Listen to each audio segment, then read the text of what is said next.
Assalamualaikum warahmatullahi wabarakatuh. Alhamdulillah wa syukurillah. Senang sekali berjumpa kembali dengan kalian semua peserta didik kelas 10 MANU Ibtidaul Falah. Ini adalah pembelajaran PPKN belajar dari rumah semester genap yang ketiga.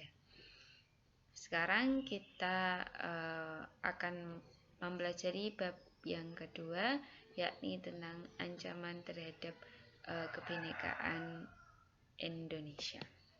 Kali ini kita akan mempelajari tentang ancaman militer. Mari kita mulai. Jadi yang akan kita pelajari kali ini adalah pengertian ancaman, kedua jenis ancaman, dan ketiga jenis ancaman militer.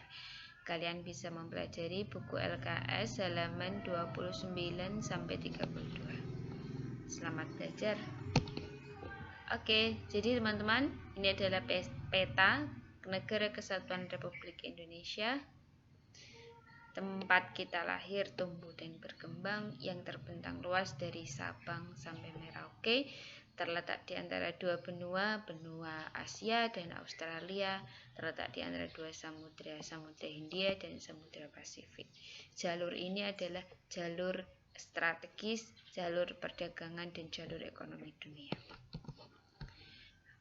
Kita akan melihat Indonesia dari sisi yang menguntungkan.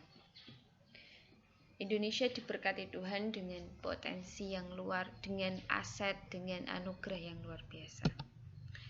Yang pertama adalah letak geografis yang strategis, bagaimana yang sudah kita bahas tadi. Yang kedua adalah kekayaan alam dan budaya yang luar biasa.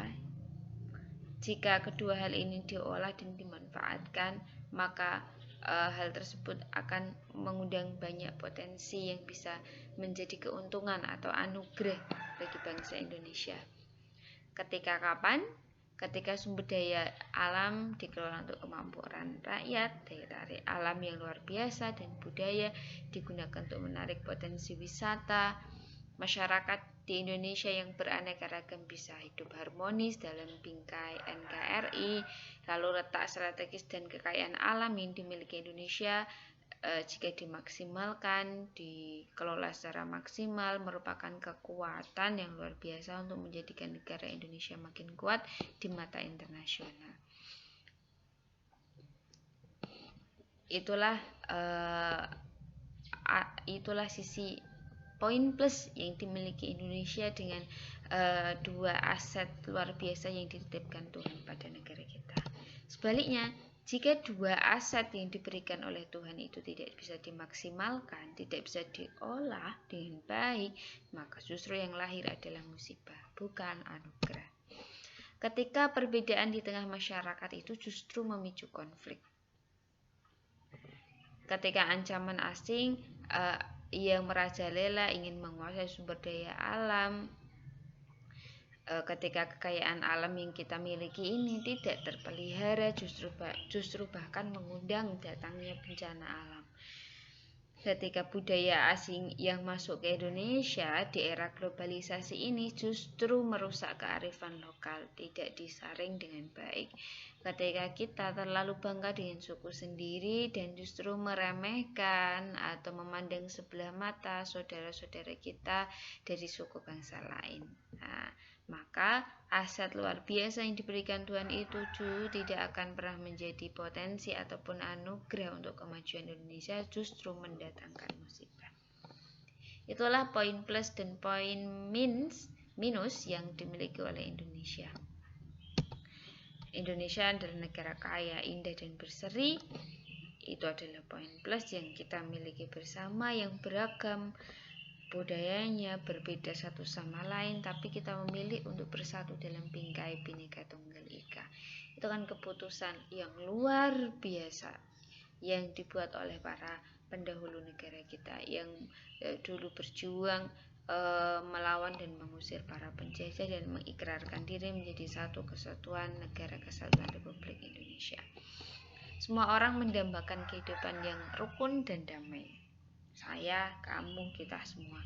Oleh karena itu, untuk mempertahankan kehidupan yang rukun, damai, bersatu dalam bingkai NKRI itu, kita harus mewaspadai segala ancaman yang ada.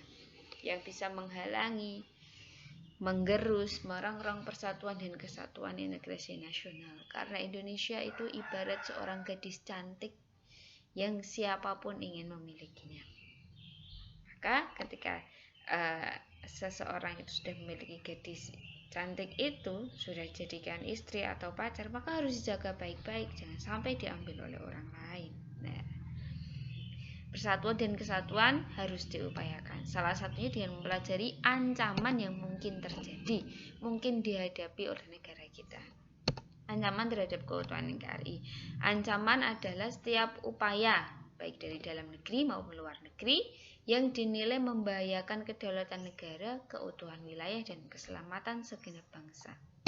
Ancaman ada dua jenis, ancaman berbentuk militer dan ancaman berbentuk non-militer. Kali ini kita akan mempelajari ancaman berbentuk militer.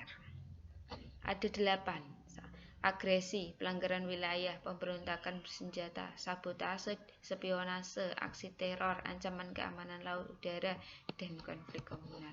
Apa toh militer? Militer adalah angkatan bersenjata yang ditujukan untuk menjaga pertahanan dan keamanan bangsa negara. Kita punya TNI, kita punya Polri. Ancaman militer adalah ancaman yang menggunakan kekuatan bersenjata, terorganisir, sudah diatur secara sistematis, yang dinilai membahayakan kedaulatan dan keutuhan bangsa dan negara, bisa dari dalam negeri maupun luar negeri. Agresi adalah penggunaan kekuatan bersenjata oleh negara lain terhadap kedaulatan suatu negara. Suatu negara menyerang negara lain, menduduki negara lain. Nah, invasi adalah bentuk agresi yang paling besar, di mana menggunakan kekuatan bersenjata untuk menduduki negara lain. Indonesia pernah mengalaminya setelah Indonesia merdeka tahun 1945, lalu tahun 1947 dan 48, Belanda kembali datang untuk mengagresi Indonesia secara militer, untuk menduduki kembali wilayah Indonesia. Dan bangsa Indonesia melawan hal tersebut. Nah, ini sejarahnya, agresi militer Belanda tahun 1947. Lalu ada lagi agresi militer 2 Belanda tahun 1948. Nggak ada kapok-kapoknya ya waktu itu Belanda. Padahal Indonesia sudah menjadi negara yang berdaulat, sudah punya presiden, sudah punya pemerintahan, sudah diakui oleh negara lain, tetap aja ingin menguasai negara Indonesia. Yang kedua, pelanggaran wilayah, yaitu praktek mengakui wilayah milik negara lain oleh suatu negara. Ada banyak contoh negara Indonesia bersinggungan dengan negara lain terkait dengan pelanggaran wilayah. Indonesia berkonflik dengan Malaysia beberapa kali soal pelanggaran wilayah. Ada konflik atas kepemilikan Pulau Sipat dan Likitan yang sampai ke level Mahkamah Internasional, yang akhirnya dimenangkan oleh Malaysia. Sipadan dan Likitan kini berada di wilayah Malaysia. Lalu Indonesia dan Malaysia berkonflik lagi atas kepemilikan Blok Ambalat. Nah, Blok Ambalat adalah blok eksplorasi minyak yang disengketakan oleh Indonesia dan Malaysia. Lalu ada pelanggaran wilayah ZEE di Laut Natuna oleh Tiongkok atau China tahun 2020-an yang lalu. Next, nah ini adalah kapal Coast Guard atau penjaga pantainya China yang melanggar wilayah ZEE-nya Indonesia di Laut Natuna Utara, di Kepulauan Riau sana. Selanjutnya adalah pemberontakan bersenjata. Pemberontakan bersenjata ini dilakukan oleh sekelompok orang untuk melawan pemerintah yang berkuasa. Dilakukan oleh pihak tertentu di dalam negeri, tapi tak jarang mendapat dukungan dari luar negeri. Pemberontakan bersenjata ini juga disebut sebagai gerakan separatisme yang biasanya menginginkan untuk memisahkan diri dari NKRI.